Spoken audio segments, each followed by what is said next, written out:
Salamat sa patuloy na pagsuporta sa ating channel. Ang asawa kong tinitingala ng lahat, ating subaybayan ang buhay ni Daryl Darby. Kabanata 4071. Kinagat ni Empress Nua ang kanyang mga labi, ang kanyang maselang mukha ay walang katulad na solemna. Nang tumingin siya sa Imperial Sky na palasyo, nasira ng mga Divine Soldiers na iyon ang 5 glazed beads. Hindi ito maaaring magpatuloy ng ganoon. Masyadong mabagal ang takbo. Si Empress Nua ay sumigaw kay Master Mag-Era at sa iba pang mga banal na opisyal, Mag-Era, halika at pigilan siya. Oo, Empress Nua. Si Master Mag-Era at 12 ng mga banal na opisyal ay sabay-sabay na umalangaw-ngaw. Nagkalat sila at sumugod patungo kay Archfiend Antigonus. Arg! Si Master Mag-Era at ang mga banal na opisyal na iyon, kasama ang mga nasa 10,000 mga banal na sundalo, ay nakipaglaban sa 12 Fiend Martyr at sa masasamang hukbo. Gayunpaman, bigla silang umalis sa larangan ng digmaan, at ang lahat ay nagkagulo. Sa ilalim ng mabangis na pag-atake ng mga halimaw, maraming mga banal na sundalo ang nagpakawala ng kanilang huling hiyawan at nahulog sa mga pool ng kanilang sariling dugo. Gayunpaman, si Master Mag-Era at ang iba pang mga banal na opisyal ay hindi nag-atubili. Alam nilang may sariling dahilan si Empress Nua para gawin iyon. Hayaan mo akong makita kung gaano kakalakas. Nakarating na si Master Mag-Era sa harap ni Archfiend Antigonus sa isang kisap mata. Pinakawalan niya ang lahat ng kanyang banal na enerhiya sa isang dagandong at siya ang unang sumugod patungo kay Archfiend Antigonus. 12 ng mga banal na opisyal ang sumunod na malapit sa likuran. Nakipagtulungan sila kay Master Mag-Era upang palibutan si Archfiend Antigonus sa hangin. Natalo na kita, at bakit ang lakas ng loob mong magpakita para gumawa ng katangahan?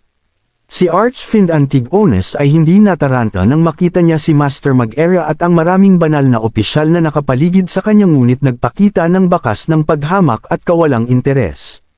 Gusto mo pa ba akong pigilan? Umalis ka nga. Nang matapos siyang magsalita ay isang nakakatakot na aura ang lumabas sa kanyang katawan. Sa isang iglap, tila tumitigil ang hangin sa paligid. Pagkatapos, sinimula ni Archfiend Antigonus ang kanyang pakikipaglaban kay Master Mag-Era at iba pang mga banal na opisyal gamit ang kanyang kulay dugo na mahabang saber. Si Master Mag-Era at ang iba pang mga banal na opisyal ay walang katulad na pagkagulat sa matinding labanan. Matapos itayo muli ni Archfiend Antigonus ang kanyang pisikal na katawan, ang kanyang lakas ay tumaas ng higit sa 10 beses. Iyon ay isang puwersang napakatakot para labanan. Kahit na siya ay nabigla, si Master Mag-Era at ang mga banal na opisyal ay nagngangalit pa rin ang kanilang mga ngipin at tiniis ang napakalaking presyon upang labanan si Archfiend Antigonus. Ilang minuto ang lumipas sa isang kisap mata. Napatay na ni Archfiend Antigonus ang ilang divine officials, at ang iba sa mga banal na opisyal at ang mga mukha ni Master Mag-Era ay mapotla. Malapit na silang mawalan ng lakas. Haha, habang nakikipaglaban kay Master Mag-Era at sa iba pa, sinabi ni Archfiend Antigonus, Nua, hinayaan mo akong hawakan ang mga basurang iyon dahil gusto mong mabawi ang iyong banal na enerhiya, tama ba? Sa kasamaang palad, sila ay masyadong walang silbi upang kumapit ng kahit 2 oras. Ako ay natatakot kang ma-disappoint. Nakahinga ng maluwag si Empress Nua, at hindi nagbago ang kanyang maselang mukha. Tumingin siya kay Archfiend Antigonus at malamig na sinabi, hindi mo ako lubos na kilala. Hinding-hindi ko gagawin ang ganoong bagay sa kapinsalaan ng iba upang lumikha ng oras para mabawi ko ang aking banal na enerhiya. At saka, sa tingin mo na control mo ang kabuoang sitwasyon, ngunit sa katunayan, mali ka. Nang matapos siyang magsalita, itinaas niya ang kanyang kamay, at namuo ang hangin sa kanyang katawan. Pagkatapos, ang marahas na divine energy ay lumabas mula sa kanyang katawan. Sky-splitting skill, ibinuka niya ang kanyang mapupulang labi at malamig na sinabi ang mga salitang iyon sa sumunod na segundo. Pagkatapos, dumiretso siya sa Imperial Sky na palasyo. Ano ba ang ginawa niya? Kumunat ang noo ni Archfiend Antigonus nang makita ang eksenang iyon. Kasabay nito, ang nakapaligid na hukbo ng halimaw ay nalilito din. Sa sandaling iyon, nakita niya na winasak ni Empress Nua ang natitirang 4 na glazed beads sa Imperial Sky Palace.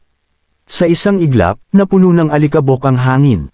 Pagkatapos, ang espiritual na aura mula sa langit ay hindi nakikitang hinayla ng isang malakas na atraksyon. Mabaliw itong nagtipon mula sa lahat ng direksyon patungo sa Imperial Sky Palace. Pagkatapos, isang malaking transparent na protection na layer ang lumitaw sa harap ng lahat. Ang protection na takip na iyon ay napapalibutan ng lila at asul na liwanag, at hindi mabilang na komplikadong mga ron ang kumikislap at nasilaw sa ibabaw nito. Habang lumalakas ang liwanag ng protection na kalasag, mabilis na nagtipon ang madilim na ulap sa itaas ng Imperial Sky na palasyo. Sa pagitan ng mga ulap, pinunit ng lilang kidlat ang kalangitan. Iyon ba ang siyam na langit na? Mahiwagang kulog na porma sayon. Sa sandaling iyon, sa wakas ay natanto ni Archfiend Antigonus kung ano ang nangyayari. Nanginginig ang kanyang katawan, at naging solemn na ang ekspresyon ng kanyang mukha. Kabanata 4,972.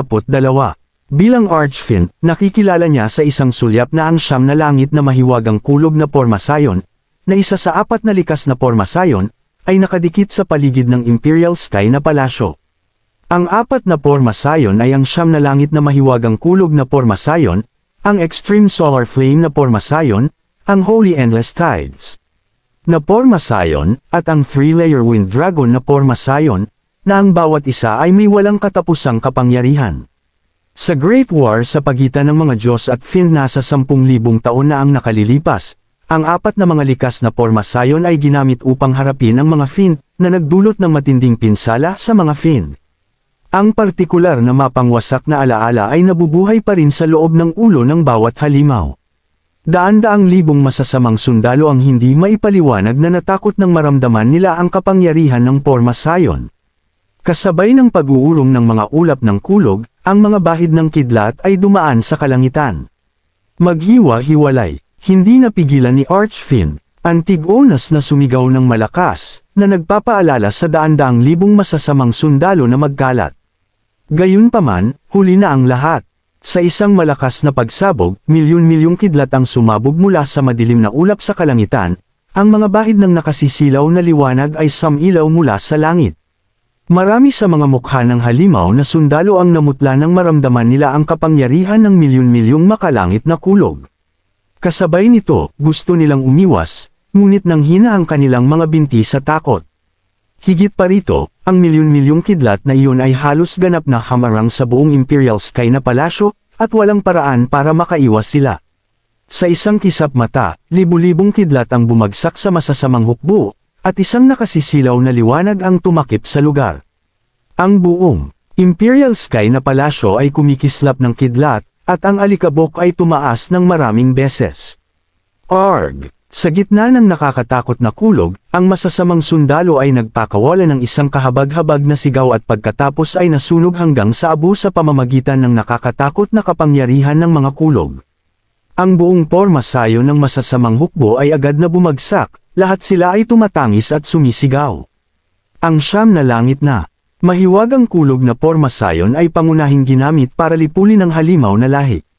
Sa makatuwid, ang 10,000 mga banal na sundalo sa paligid ng lugar ay hindi nagdusa ng labis na pinsala. Si Archfiend Antigonus, na lumulutang sa himpapawid, ay tumingin pababa sa masasamang hukbo na nag-aagawan. Sa ganap na gulo, ang kanyang mukha ay namumutla, at ang kanyang puso ay nag-aapoy sa galit. Malakas si Archfiend Antigonus, kaya hindi siya natakot sa siyam na langit na mahiwagang kulog na porma sayon. Gayunpaman, iba ang kanyang mga nasasakupan. Nang makita niyang ang kanyang mga nabuhay na muli na hukbo ay nataman at natigil sa kulog at kidlat, siya ay natakot at nagalit na halos mabaliw. Umalis ka na dyan, bilasan mo, umungol sa galit si Archfiend Antigonus. Kinailangan niyang umasa sa hukbong iyon para sakupin ang buong rehiyon ng Diyos at pamunuan ito. Hindi sila maaaring mamatay ng walang kabuluhan sa ganoong paraan. Nang marinig ang sigaw ni Archfiend Antigonus, maraming masasamang sundalo ang nanambalik sa kanilang katinuan. Binuhay nila ang kanilang mga demonyong kaluluwa at nagmamadaling lumabas ng Imperial Sky na palasyo. Sa isang kisap mata, marami sa kanila ang nakatakas mula sa mapanganib na lugar. Gayunpaman, marami sa mga masasamang sundalo na matagumpay na nakatakas ay nasugatan ng kidlat at nawalan ng kakayahang lumaban. Nang makita ang nakakaganyak na tagpong iyon sa kanilang harapan, 10,000 banal na mga sundalo at general ang agad na naghiyawan. Kasabay nito, ngumiti rin si Empress Nuwa at ang 9 na langit na emperador. Kahanga-hanga iyon. Kahit na na-activate niya ang 9 na langit na mahiwagang kulog na porma sayon sa huling sandali, nagtagumpay siya.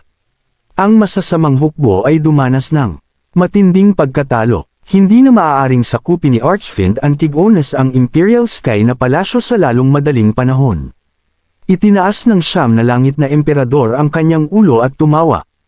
Hindi niya maitago ang kasiyahan sa kanyang puso. Tinuya niya si Archfiend Antigonus. Panipi, Archfiend Antigonus, ano naman kung mayroon kang daan-daang libong mga sundalo? Sa huli, talo ka pa rin. Sabi ko naman na kahit wala ang master ko, hindi mo maagaw ang Imperial Sky na palasyo. Namula ang mga mata ni Archfiend Antigonus dahil sa galit. Galit siyang sumigaw, humihingi ka nito. Sa sandaling matapos siyang magsalita, ang kapangyarihan sa paligid ni Archfiend Antigonus ay sumabog, at malapit na siyang sumugod. Daan-daang libong mga halimaw ang dumanas ng gayong suntok, at galit na si Archfiend Antigonus. Nang kutsain siya ng 9 na langit na emperador, paano niya matitiis ang gayong kahihiyan? Archfiend Antigonus. Gayunpaman, mabilis na sumugod ang isang Fiend Martyr at pinahinto si Archfiend Antigonus sa kritikal na sandaling iyon. Sabi niya nang may pag-aalala, Panginoon, huwag kang pabigla-bigla. May 4 na mga likas na porma sayon. Ngayon isa pa lang ang na-activate nila. Mag-isip ka muna bago gumawa ng kahit ano. Mukhang balisa ang Fiend Martyr nang magsalita siya. Agad na kumalma si Archfiend Antigonus nang marinig ang payo. Dapat mayroong higit sa 9 na langit na mahiwagang kulog na porma sayon malapit sa Imperial Sky na palasyo, kaya hindi siya nakakilos sa kanyang mga impulses at kinailangan niyang kumalma. Sa isiping iyon, sumulyap si Archfiend Antigonus. Malamig sa 9 na langit na emperador at saka tumingin kay Empress Nuwa. Malamig niyang sinabi, ang swerte mo ngayon. Sasakupan ko ang Imperial Sky na palasyo sa wakas. Habang nagsasalita siya, itinaas ni Archfiend Antigonus ang kanyang kamay at kumaway. Mga tropa, umatras. Sa sandaling matapos siyang magsalita, ang masasamang hukbo, sa pangunguna ni Archfiend Antigonus, ay umatras tulad ng tubig. Kabanata 4,973. Ang 9 na Heaven Emperor, Empress Nuwa, at ang iba pang mga banal na opisyal ay lihim na naaliw nang makita nila ang eksenang iyon. Sa wakas, natalo na nila ang kanilang kalaban. Sa kabilang panig, mayroong isang masukal na kagubatan mga 10 milya sa hilagang kanluran ng Sealed na bundok. Sa sandaling iyon, libu-libong figure ang nagtipon sa masukal na kagubatan. May mga banal na kawal, mga banal na general, at mga mandirigmang demonyo sa kanila. Pinangunahan sila nina Oliver at Grant. General Ungol, itinuro ni Oliver ang isang lambak sa hindi kalayuan sa unahan at sinabing, ang kuwebo kung saan nagtatago si Daryl ay nasa lambak na iyon. Mabuti, napakahusay. Matapos pagmasdan ng lupain, tuwang-tuwa na tumango si Grant. Oh, tama. May naisip si Oliver at nagpatuloy sa pagsasabing, makikipagtulungan ka sa akin pagdating ng panahon, General Grant. Nag-uumapo sa pananabik ang tono ni Oliver. Sumang-ayon sina Oliver at Grant na pupunta sila sa lambak at pipilitin si Daryl na palabasan.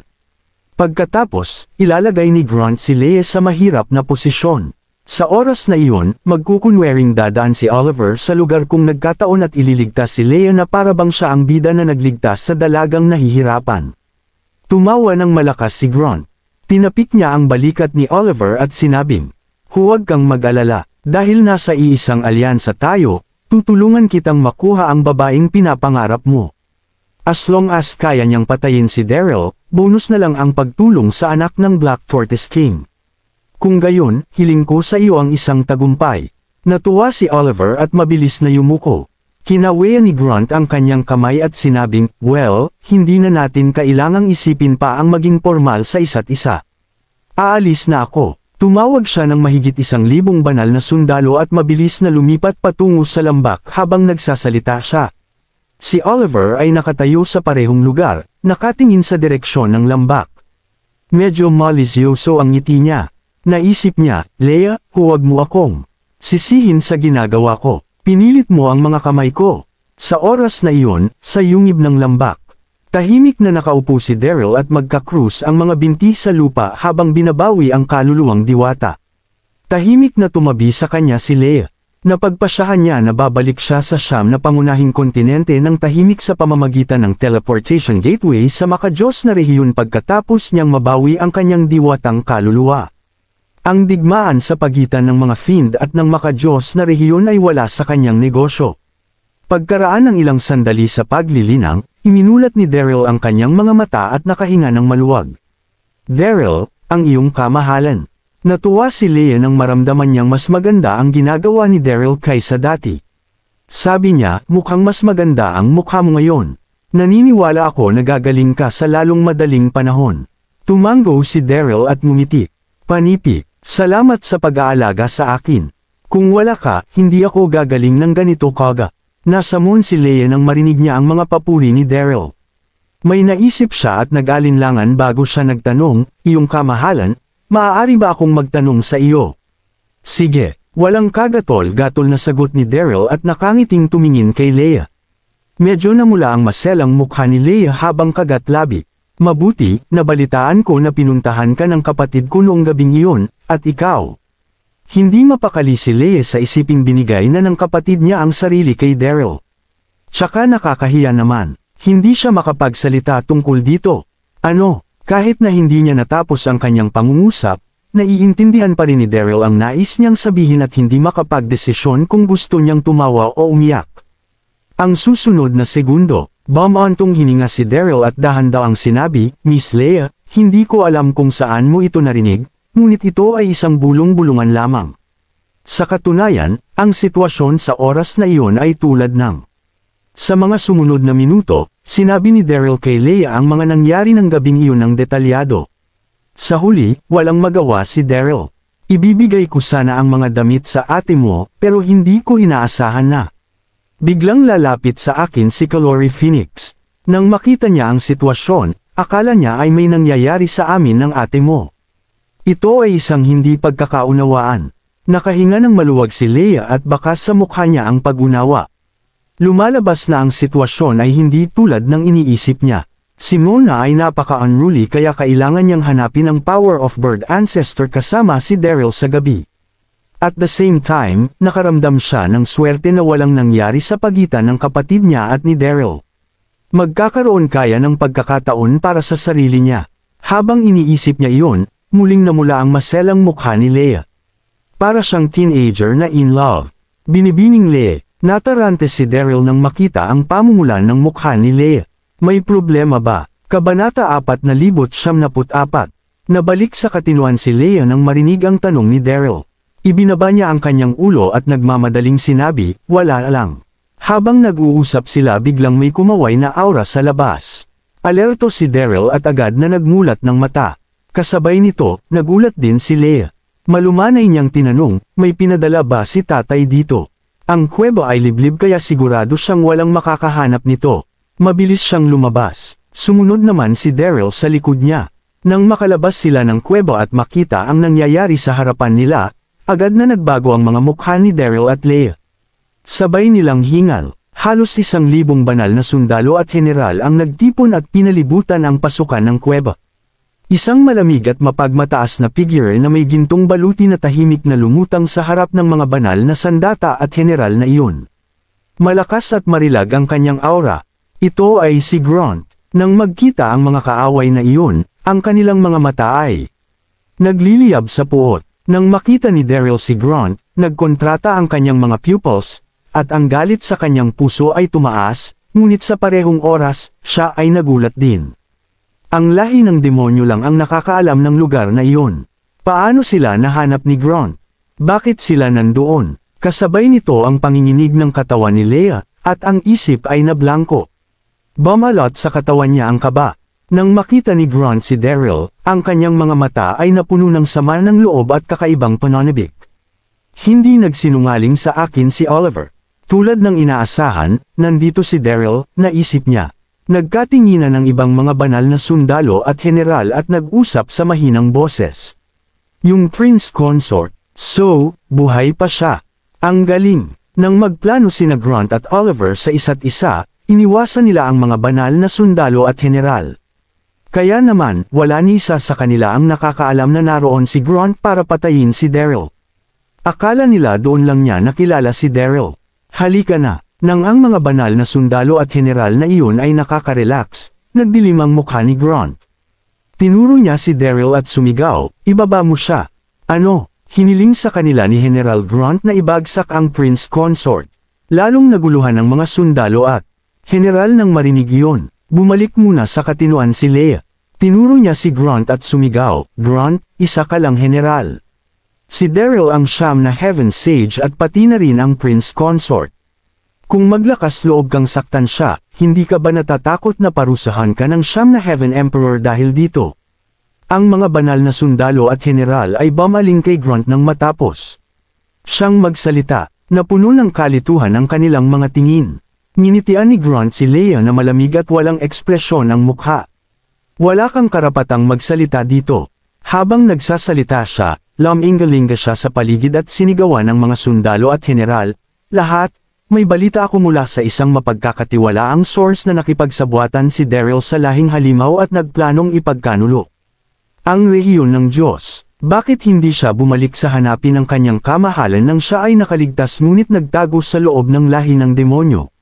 Higit pa rito, ayaw akong makita ng White Tiger King noon, at ayaw din niyang sumama sa ating puwersa para makipaglaban sa mga halimaw dahil nandoon si Daryl para pigilan itong mangyari. Halos 1,000 banal na sundalo at general ang nagkagulo.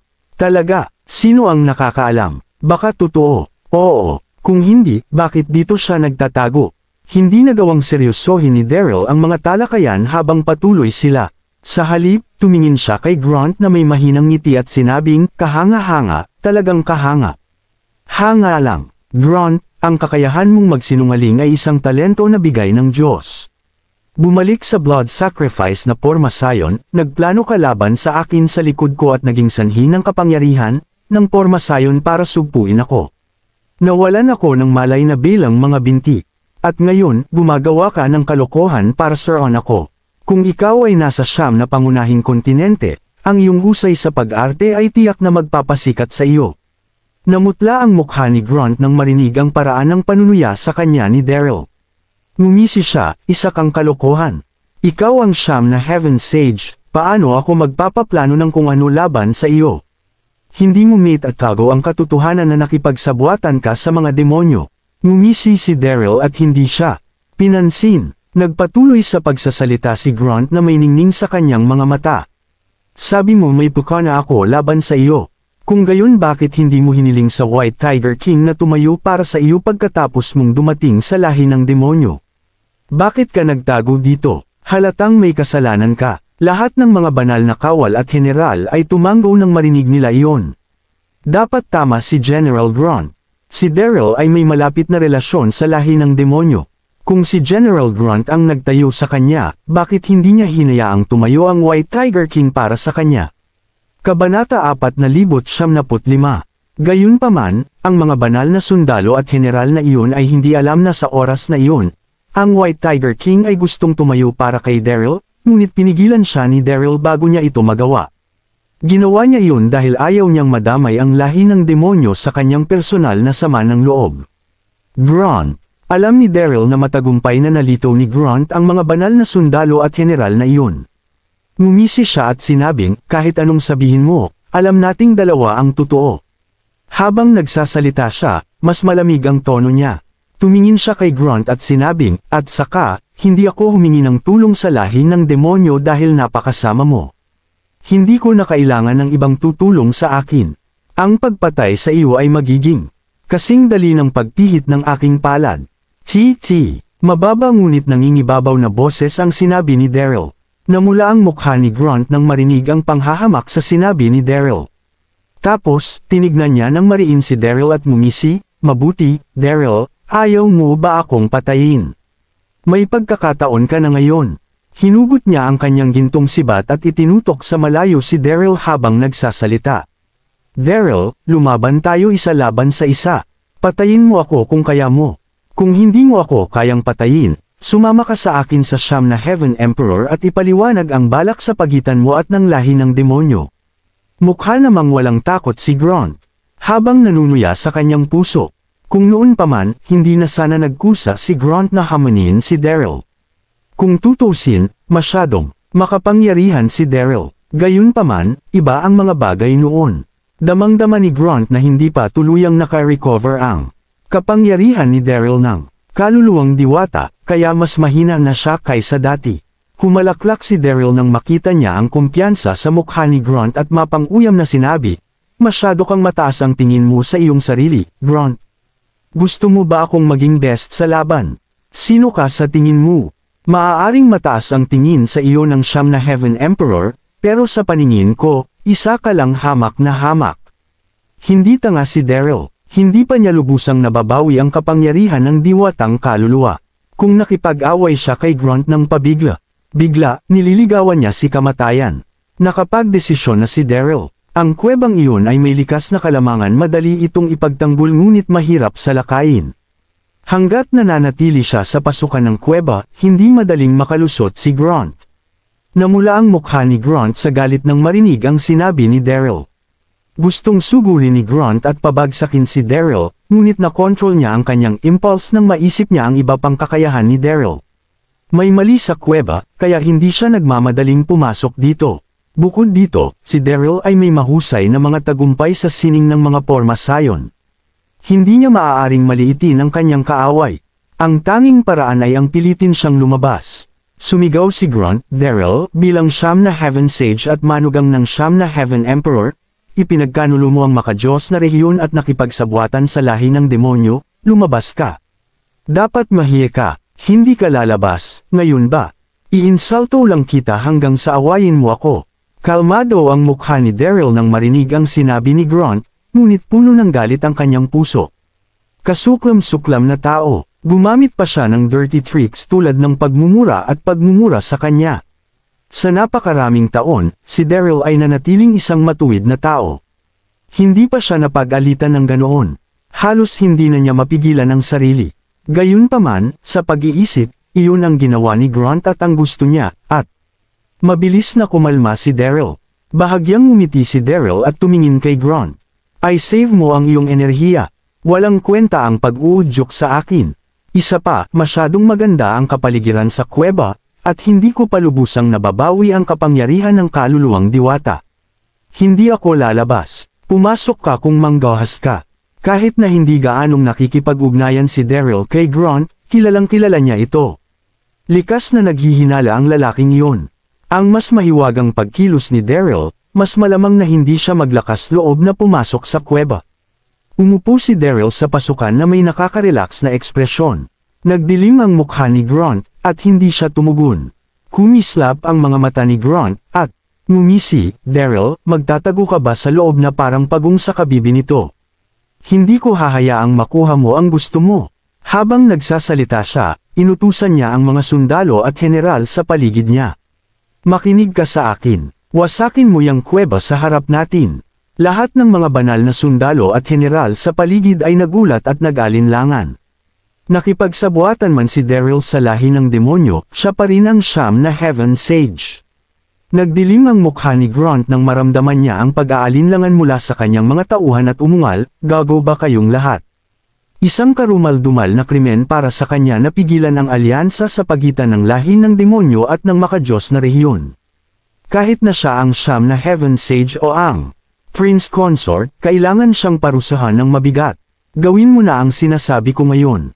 Pananagutan ko ang lahat ng mga pwedeng mangyari." To be continued. Maraming salamat po, mga kamaster. Paki-subscribe, and hit the notification bell para sa susunod nating kabanata.